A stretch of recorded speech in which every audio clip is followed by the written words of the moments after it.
Hello students, Sinbad the seller second voyage. यह एक कहानी है, स्टोरी है और ये यूनिट 5A में वर्णित है और इसे हम लोग JCRT के क्लास में पढ़ते हैं। इससे पहले मैं कहानी को स्टार्ट करूं, थोड़ी छोटी मोटी जानकारियां आपको देना चाहता हूं। आप अरेबियन नाइट्स नाम सुने होंगे। ये नाम यदि आप नहीं सुने होंगे तो अलिफ लैला, अली बाबा 40 चोर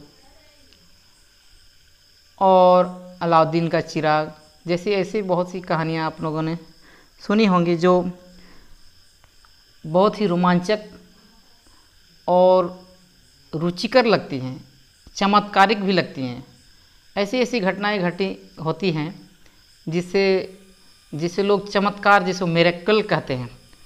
और इस साहसिक घटनाओं से पार होकर जो इसका नायक होता है, जो इसका हीरो होता है, जो इसका मेन कैरेक्टर होता है, वो वापस आता है, जीत कर वापस आता है। तो इसी तरह का ये कहानी है सिंदबाद द सेलर। सिंदबाद एक नाविक है और उसकी यह सेकंड यात्रा है, यानी सेकंड वॉयज का मतलब होता है समुद्री यात्रा। इस कहानी में 7 यात्राएं की जाती हैं सिंदबाद के द्वारा और 7 यात्राओं में यह द्वितीय यात्रा है और इसी के बारे में आज हम लोग पढ़ने वाले हैं, डिस्कशन करने वाले हैं। बहुत ही इंटरेस्टिंग है और आपको बहुत मज़ा आने वाला है। तो चलिए स्टार्ट करते हैं। बिफोर यू रीड से, बिफोर यू रीड यानी पढ़ने से पहले, the 7 voyages of Sindbad the sailor, 7 यात्राएं सिंदबाद की, is a tale taken from the Arabian nights. जैसा कि अभी हमने आपको बताया, अरेबियन नाइट्स से यह लिया गया है और यह एक संग्रह है। It is a collection of tales handed down through 7 century. 700 सालों में यह लिखी गई ऐसी कहानियाँ हैं, कहानियों का संग्रह है अरेबियन नाइट्स। उनमें से जो 7 वॉयजेज में से ये सेकंड यात्रा के बारे में हम लोग डिस्कशन करेंगे। Sinbad received a huge amount. Second voyage ये क्या करता है, सिंदबाद जो है एक ऐसा लड़का होता है जो अपने माता पिता से बहुत ही अमाउंट में, बहुत ही ज़्यादा मात्रा में धन संपत्ति प्राप्त किया होता है, wealth from his parents. At first ही वेस्टेड इट केयरफुलेसली। पहले तो क्या करता है, वो इसे वेस्ट कर देता है। वेस्ट मतलब खर्च करता रहता है, केयरलेसली व्यर्थ ही खर्चा करता रहता है और आनंद में, जॉय में मशगूल रहता है। यानी यूँ कहेंगे कि वो लापरवाही की तरह सारे धन संपत्ति को लुटाता रहता है। बट लेटर, लेकिन क्या होता है, बाद में उसे रियलाइज होता है, इसे अनुभूति होती है, महसूस होता है, his mistake and went out in voyages for trade. और उसे यह महसूस होता है कि नहीं, अब ये सब ठीक नहीं है, हमें यात्रा पर निकलना चाहिए व्यापार के लिए। He had many adventures in his voyages। बहुत सी ऐसी घटनाएं घटती हैं। एडवेंचर्स का मतलब होता है यहाँ पर साहसिक घटनाएं, साहसिक यात्रा और साहसिक कार्य। उनकी यात्राओं में बहुत से ऐसे घटनाएं घटित होती हैं जिन्हें आप सुनकर या कोई भी सुनेगा तो बहुत आश्चर्य करेंगे। In his first voyage he was trapped in a whale island surrounded by the whales. उनकी पहली यात्रा जो होती है वो ट्रैप्ड होने फंस जाता है। वेल आइलैंड यानी वेल जो होता है एक समुद्री जीव है जो हाथियों से भी बड़ा दिखता है और ये ऐसा प्राणी है जो इसे स्तनपायी कहा जाता है, यानी मैमल्स कहते हैं इसे। सरीसृप वर्ग का यह नहीं है, ये अपने बच्चों को जन्म देता है और दूध भी पिलाता है। ये एक ऐसा जीव है व्हेल। एंड इसी व्हेल से वो चारों तरफ व्हेल के आइलैंड से वो घिर जाता है, यानी टापू से घिर जाता है। और उसके बाद किसी तरह से जान बचाकर वह जब वापस आता है, उसमें उससे पहले क्या होता है कि उसको देख कर कि उसकी वो मर गया, एक क्रू मेंबर्स उसके साथी जो होते हैं उन्हें छोड़ देते हैं। Left him thinking him as a dead, उसे मृत समझकर उसे छोड़ देते हैं। बट मिरेक्युलसली, मतलब आश्चर्यजनक रूप से, चमत्कारिक रूप से एस्केप्ड, वहाँ से वो भाग जाता है। ये था पहला वॉयज, यानी पहली यात्रा में ऐसा होता है। वो किसी तरह से जान बचा के भागता है, फिर वापस आता है और घर आकर बहुत से धन संपत्ति कमा कर वो बगदाद में अपना एक बड़ा सा घर बनाता है। और उसकी पत्नी होती है, एक बेटा भी होता है। उसके बाद की कहानी ये जो सेकंड वॉयज है, ये आपको बहुत इंटरेस्टिंग लगेगा। तो चलिए स्टार्ट करते हैं, रीड करते हैं and find out what happened in second voyage. Second voyage में क्या होता है, इसकी कहानी है। पहला नंबर यहाँ देख लेते हैं, abandon on an island. Island जो होता है, ऐसे स्पेलिंग से यहाँ लगता है कि इजलैंड इसको पढ़ना चाहिए, लेकिन ये प्रोनाउंसिएशन इसका होगा आइलैंड। आइलैंड मतलब टापू होता है जो चारों तरफ से पानियों से घिरा होता है, इसे आइलैंड कहते हैं। और उसी में वो अकेला रह जाता है, मतलब वीरान रहता है। कौन? ये इसका टाइटल है। कहानी में बहुत से भाग होने वाले हैं और हम लोग जो है इसको दो हिस्सा में इस कहानी को पढ़ेंगे। तो इसका फर्स्ट पार्ट ये ही है, यहीं से शुरू करते हैं। As you know that on my return from the first voyage, वो कहानी अपने बताते हैं, कहते हैं और वो कहता है कि एज यू नो ये फर्स्ट वॉयज, मैं जैसा कि आप जानते हो कि मैं पहले जब रिटर्न हुआ था तो मैंने डिसाइड किया था, I had decided to spend the rest of the days of my life quietly in Baghdad. जब मैं फर्स्ट वॉयज मैंने समुद्री यात्रा से निकला था, आया था, तो मैं सोचा था कि मैं जीवन भर बगदाद में रहूँगा और शांतिपूर्वक अपना जीवन व्यतीत करूँगा, लेकिन ऐसा कुछ हुआ नहीं। तो क्या हुआ, तो इस स्टोरी में आगे बढ़ते हैं और देखते हैं। But very soon I was worn out by such A worthless life. Worn out यहाँ जो है, वर्न आउट जो कह रहा है, वर्न आउट का मतलब होता है थक जाना या टायर्ड हो जाना।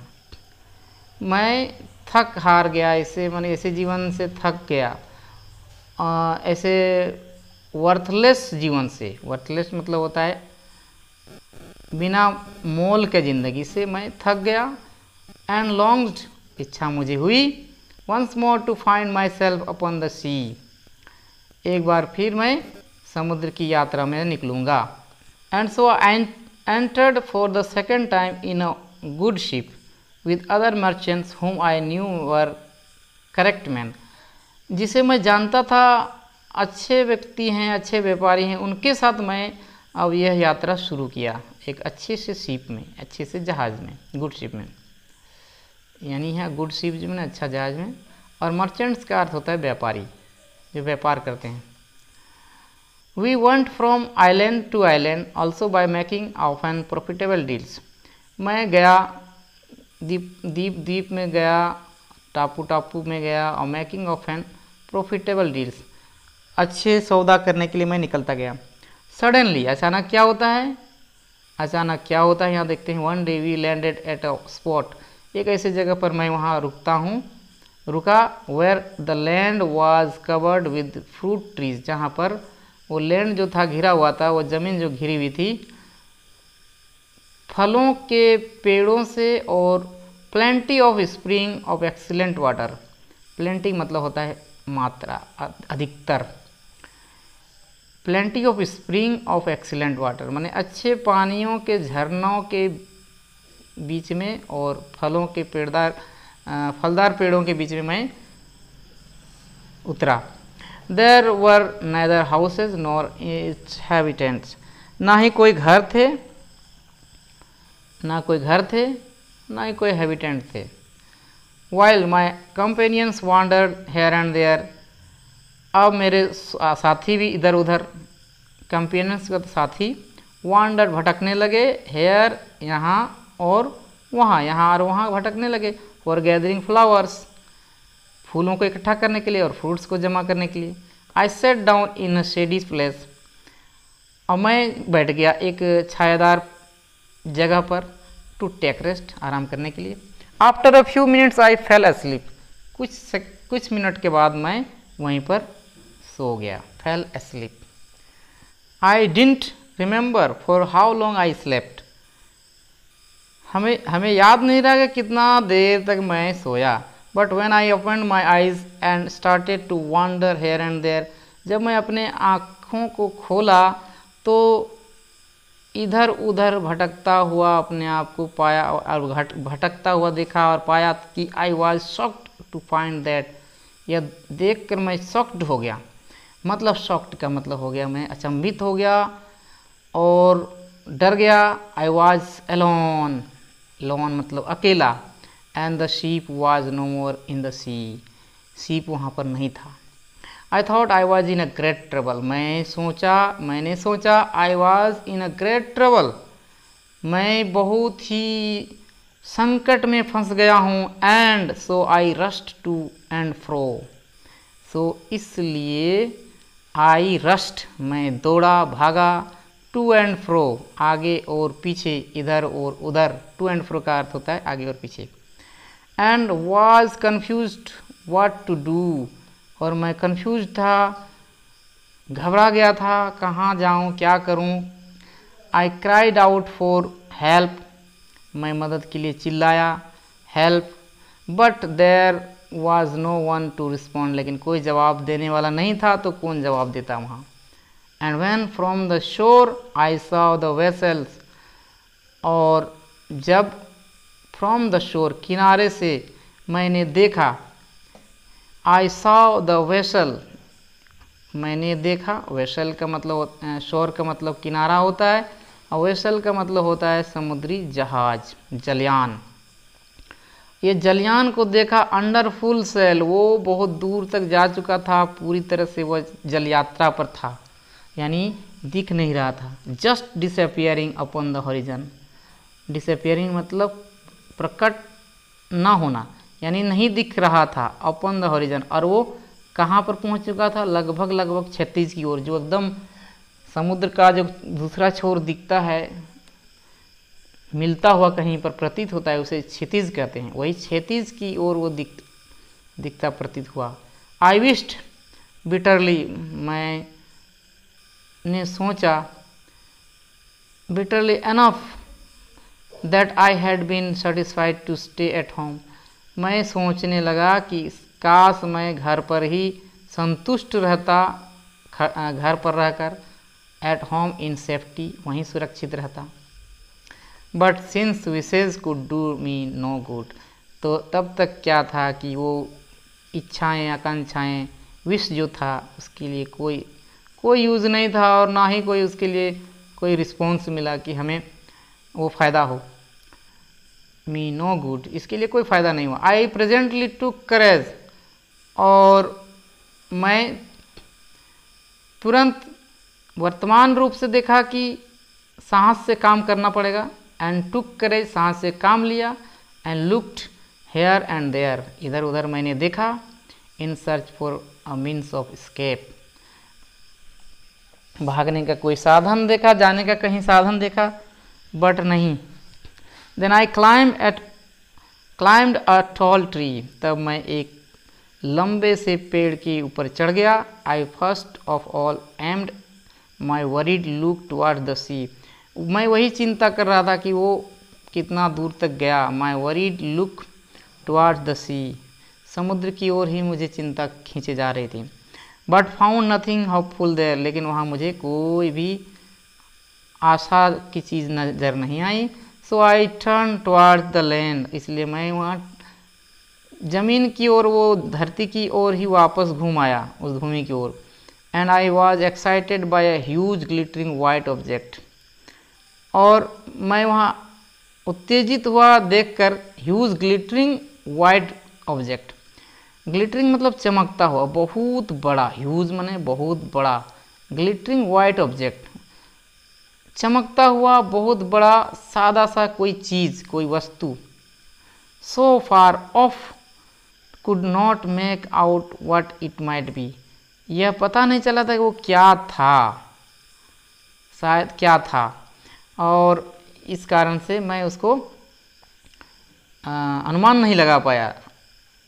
तो देखते हैं वो क्या चीज़ होगा।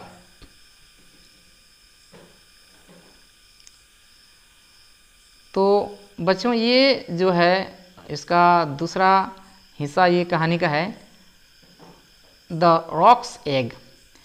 वो क्या था, वो क्या था, रॉक्स एग। ये रॉक जो है एक चिड़िया है, बहुत बड़ी पक्षी है, उसका अंडा। इसी के बारे में अब अभी कहानी में आगे बढ़ने वाले हैं। Getting down from the tree I quickly collected what had remained of for many requirement and leave as fast as I could and went towards it। नीचे तुरंत मैं खड़ा उतरा और देखा कि my requirement and leave as fast as I could and went towards it। जल्दी से जल्दी मैं वहाँ से दौड़ा और उसको देखने के लिए चला गया क्या था। As I came near it appeared to me to be a white ball। जैसे मैं सामने आया इसका प्रकट हुआ तो देखा कि बहुत white ball of giant size, बहुत बड़ा दैत्याकार। जियांट साइज मतलब बहुत विशाल साइज का होता है जो। एंड हाइट, ऊंचाई भी था, लंबाई भी था, चौड़ाई भी था। And when I touched it, मैंने जब उसे छुआ, I found that it was too smooth, वो बहुत ही मुलायम था। एंड सॉफ्ट था, इट वाज चिकना था, मुलायम था। It was impossible to climb it, वहाँ चढ़ना असंभव था। Because there existed no foothold, वहाँ पर कोई चढ़ने के लिए फुट कदम को रोकने का कोई ऐसा जगह नहीं था जिससे वहाँ आप चढ़ पाएँ। So I walked on to it, so इसलिए मैंने उसके चारों ओर घूमना शुरू किया। I walked around about it to find some opening, उसको पाने के लिए कि कहाँ पर इसका शुरुआत है। But there was none to be seen, कुछ नहीं दिखाई दिया मुझे कि कोई चीज़ घुसने का जगह है या कहीं पर चढ़ने का जगह है। However counted that it was at least 50 steps round, मैंने लगभग गिना कि लगभग 50 स्टेप था गोल घूमते घूमते। By this time the sun was about to set, उस समय क्या था, वो सूरज डूबने को था। But quite rapidly it fell dark, अचानक देखें कि वहाँ अंधेरा छाने लगा। There I saw something like a huge black cloud come over me, मुझे ऐसा प्रतीत होने लगा कि कुछ बहुत बड़ा काला बादल हमारे ऊपर है। And I saw with wonder, मैंने जब आश्चर्य से देखा, that it was a bird of extraordinary size, वो एक चिड़िया थी जो बहुत ही विशाल साइज की थी, अतिरिक्त साइज की थी, जितना होना चाहिए उससे बड़ा था। Which was hovering near, वो सामने ही आ रही थी। And then I remember that often the sailors speak, तब मुझे याद आया वो सेलर्स के जो बातों को जो लोग बोला करते थे। A wonderful bird called a rock, and it occurred to me that the white object which had to so puzzled, और उसने अंडे को, उसको विशाल ऑब्जेक्ट को घेर लिया। इससे मुझे पता चला कि वो एक अंडा था। Puzzled me must be it's egg, मैंने सोचा कि वो ज़रूर ही वो उसका अंडा होगा। किसका? रॉक्स का अंडा। Surely enough the bird settled upon it, और निश्चित रूप से वो बर्ड उस पर बैठ गई। Covering its with its wings to keep it warm, और वो अपने वार्म से उसको गर्म करने लगी। एंड वुड हैच इट, शायद उसे वो सेंच रही थी, उसी ने अंडा दिया था। And I was sitting close beside the egg, मैं बैठ गया था उसके बगल में, डरा हुआ भी था। In such a position that one of the bird's feet, और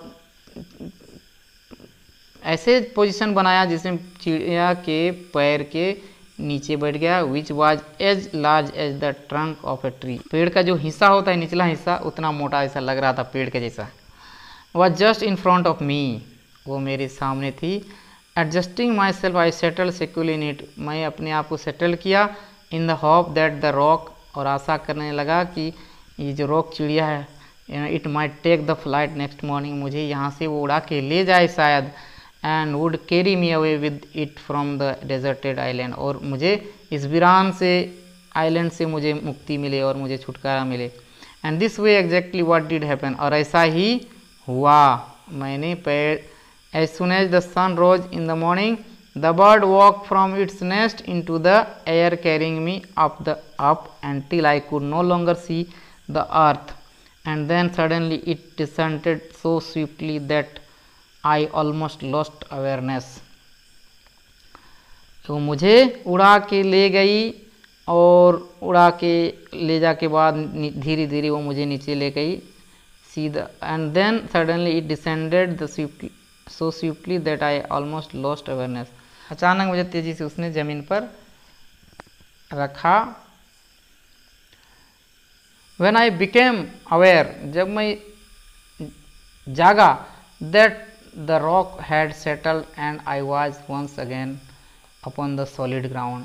जब मैं जागा तो मैं देखा कि मैं फिर से एक ऐसी ज़मीन पर हूँ जहाँ पर मुझे कोई चिंता नहीं है, और मैं गिरा नहीं और मैं मरा नहीं। I quickly released myself from its foot, मैं तुरंत उसके पैर से अपने आप को हटाया, मुक्त कराया। And not a moment too soon, एक क्षण भी नहीं किया, और for the bird pounced upon a huge snake, और उसने मुझे and kill it with a few blows from its powerful beak, and holding it up rose up into the air once more I and soon disappeared from my site.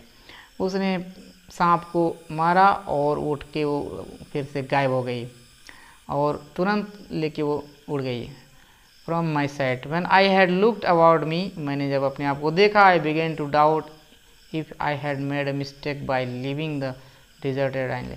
मैं जब अपने आप को देखा, पाया कि ऐसा जगह पे मैं अपने आप को छोड़ दिया हूँ जो बहुत ही खतरनाक जगह था। और इस स्टोरी में जो अंत में होने वाला है वो बहुत ही और रोमांचक होगा। तो बच्चों, इस स्टोरी को यहीं पर समाप्त करते हैं।